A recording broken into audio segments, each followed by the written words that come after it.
ખબર છે આપણા દેશની અંદર તીર્થો કેવી રીતે બન્યા? થોડો ઊંડો અભ્યાસ કરજો. પછી એ નારેશ્વર હોય કે હરિદ્વાર હોય કે રામેશ્વર હોય. એટલે યમુનાજીનું એટલું મહાત્મય નથી, ગંગાજીનું એટલું મહાત્મય નથી, સાગરનું એટલું મહાત્મય નથી જેટલું રંગ અવધૂત બાપાનું છે, જેટલું સપ્તર્ષિઓનું છે અને જેટલું રામજીનું છે. એ રામજીની ચરણે અહીંને તીર્થ બનાવ્યા.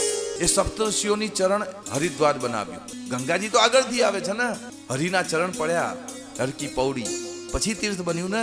એ પછી સંતો, ગંગાજીએ ભગીરથ રાજાને પૂછ્યું હતું કે હું નીચે આવું, પણ આ બધા પાપથી કલુષિત જીવો છે, આમના પાપ ધોઈ ધોઈને તો હું પણ મેલી થઈ જઈશ, મારું શું? ત્યારે ભગીરથ રાજાએ વચન આપ્યું હતું કે તમે જ્યારે જ્યારે કલુષિત થશો ને ત્યારે ત્યારે તીર્થીઓ એટલે કે સંતો આવી અને પોતાના જાત પગ પખાડશે અને એમની પગની ધૂળથી તમે ફરી પાછા પવિત્ર થશો.